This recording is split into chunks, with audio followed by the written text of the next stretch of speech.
एक बार की बात है, एक छोटे से गांव में एक आदमी रहता था।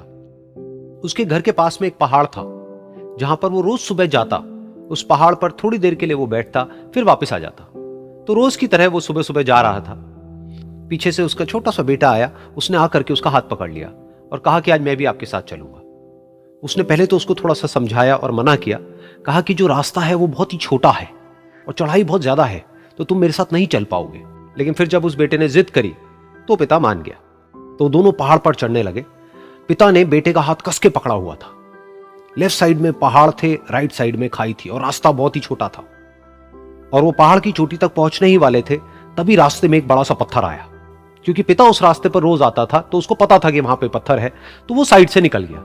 लेकिन जो बेटा था उसका ध्यान कहीं और था, तो उसका घुटना जा करके उस बड़े से पत्थर पर टकरा गया। तो फिर उस बच्चे के मुंह से एक चीख निकली। और जैसे ही वो चीखा, उसकी आवाज उन पहाड़ों में गूंजने लगी। इससे पहले उस बच्चे ने कभी भी अपनी आवाज की गूंज नहीं सुनी थी, तो उसे समझ नहीं आया कि क्या हो रहा है। वो अंदर से थोड़ा सा घबरा गया। उसे लगा कि शायद कहीं कोई है जो छुप करके उसको देख रहा है और उसका मजाक उड़ा रहा है। फिर उस बच्चे ने बोला, कौन हो तुम? कौन हो तुम? तो जब उस बच्चे ने इस गूंज को सुना, उसे गुस्सा आ गया। उसे लगा कि कौन है ये जो मेरा मजाक उड़ाए चले जा रहा है। फिर उसने गुस्से से कहा, मैं तुम्हें छोड़ूंगा नहीं। और फिर जैसे ही उसने इस गूंज को सुना, वो घबरा गया। उसके पिता समझ गए थे कि क्या हो रहा है। उसने अपने पिता का हाथ कस के पकड़ लिया और उनसे पूछा, कौन है ये जो मुझे इतना तंग कर रहा है? कौन है ये जो मुझे इतना डरा रहा है? तो उसके पिता थोड़ा सा मुस्कुराए और उन्होंने खाई की तरफ देखा और जोर से बोला, मैं तुमसे बहुत प्यार करता हूं। ये सुनकर वो बच्चा हैरान हो गया। उसे समझ नहीं आया कि हो क्या रहा है, कि वही इंसान जो उसका मजाक उड़ा रहा है और उसको तंग कर रहा है, वो उसके पिता को बोल रहा है कि मैं तुमसे बहुत प्यार करता हूं। तो उसके पिता ने अपने बेटे को देखा और वो समझ गए कि उसके मन में क्या चल रहा है। और फिर दोबारा उन्होंने बोला, तुम बहुत अच्छे हो।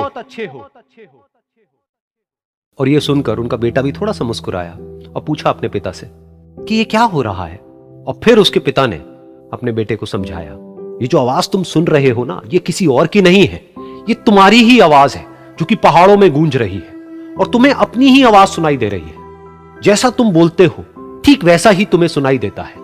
अगर तुम गुस्से से कुछ कहोगे तो पलट करके जो आवाज आएगी उसमें भी गुस्सा होगा। लेकिन अगर तुम कुछ अच्छा कहोगे तो वो आवाज भी अच्छी होगी। बिल्कुल इसी तरह से हमारी जिंदगी में भी होता है। जैसा तुम अपने मन में इस जिंदगी के बारे में सोचते हो, ये जिंदगी तुम्हारे लिए बिल्कुल वैसी ही हो जाती है। अगर तुम मन ही मन अपने आप को ये बोलते रहोगे कि मेरी जिंदगी तो बहुत ही बुरी है, तो तुम्हारी जिंदगी सच में बुरी हो जाएगी। और अगर तुम अपनी जिंदगी से प्यार करोगे तो तुम्हारी जिंदगी भी तुमसे प्यार करेगी। ये बात उस बच्चे के दिमाग में घर कर गई और फिर वो दोनों उस पहाड़ की चोटी पर गए। लेकिन बच्चे के दिमाग में यही बात घूम रही थी। और फिर वो बच्चा खिलखिला के हंसा और उसने अपने दोनों हाथ खोले और अपनी पूरी ताकत से बोला, मैं तुमसे बहुत प्यार करता हूं।